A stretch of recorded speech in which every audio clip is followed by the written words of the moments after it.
Today we're going to talk about Jamboard. It's an interesting little piece of software from Google that you can use. So to get there, go to Google Drive, click New, click on More, and then go down to Jamboard. Another way to get there would be to just type in Jamboard, and it's usually going to pop up, or you can hit the waffle and scroll down, and usually Jamboard is on there.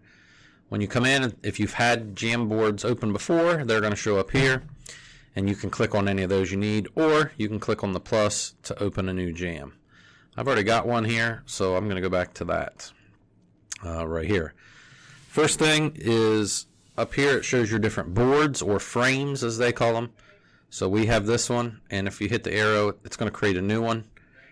And so here is the new one we're looking for. You have several options available once you're inside here, and we're going to go over those now. So first is you can set a background. So if I want dots or lines, grid paper, whatever would be appropriate. You can also choose a background image. So there you can see I searched for red. You can upload something from your computer. If I would go in here and type in Panthers, I can go find an image. Let's say this, and set it as the background.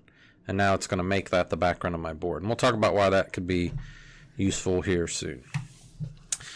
Then you have several tools available. So first you have the pen tool. So if I click on this pen and I have a variety of colors, it's just going to let me draw. One thing that's a little different from other things is you can't pick the size. So this is what you get. So if you draw this, you get that. Next I can go to the marker tool, and it's going to give you just a little bit of a different line. And then we have the highlighter tool. Let me change the color, and it's going to be transparent and give you a little thicker of a line. And then finally you have the brush tool, and it's very transparent. It's almost like a soft watercolor. You have an eraser, of course, which just lets you erase.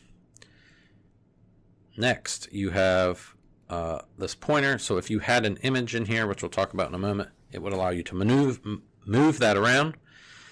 The next feature is a sticky note. So sticky 1, and you can change the color on these. And so now I have a sticky note here, and you can do the normal writing over top of these. So if I then wanted to make sure that got highlighted, I could do so, and then I could move the sticky note out of the way. You can also right click on those and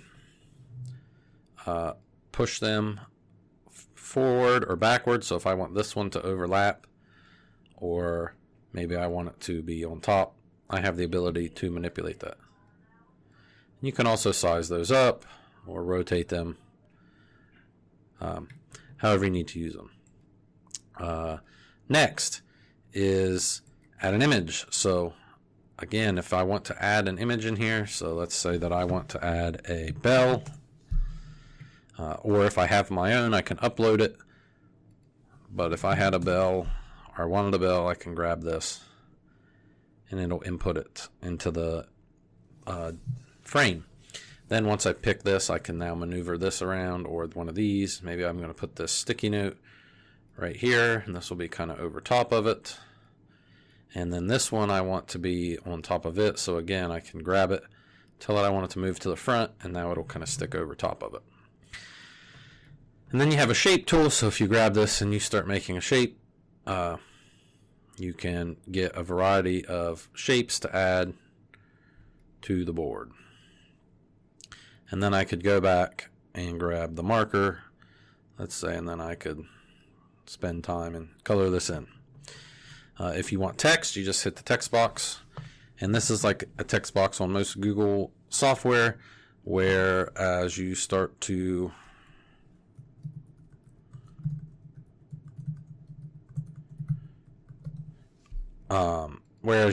type, it will show up unless you have the text color set to white, which brings me to this. So you can change the color of the text, you can center it, or change any of that. You can change the size of it by changing it in here.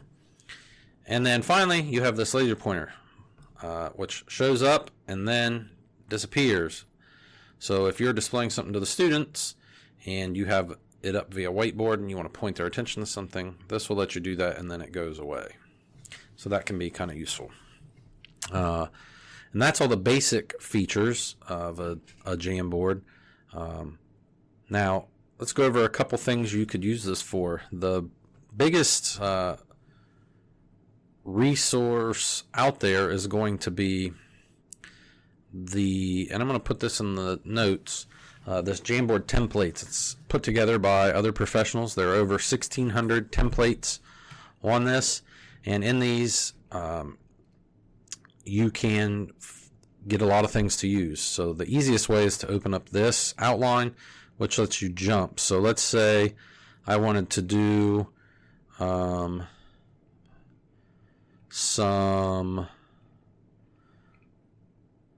let's just say October. So if I wanted an October board, I can come in here and say Halloween math and ELA, and this is just going to be some random activities. So decorate a jack-o'-lantern, fill in the vocab. So this looks like it's a whole little variety of things. And as you can see here, this one has 15 pages. Let's go to science and say chemistry. So I have a bonding card sort.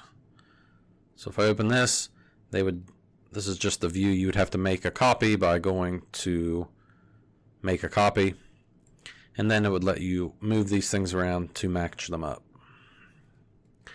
And I'm not going to go through all these. There are, like I said, 1,600, so that would be a lot. So cell, cycle, or cardiovascular labeling. I've seen quite a few of different labeling ones like this. I think they're kind of nice. So here's their image, and then you can drag and drop those.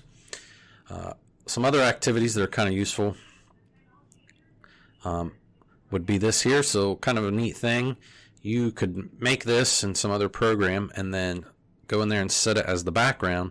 And now the students could come in and, maybe they make their answer. They're just going to put their name in.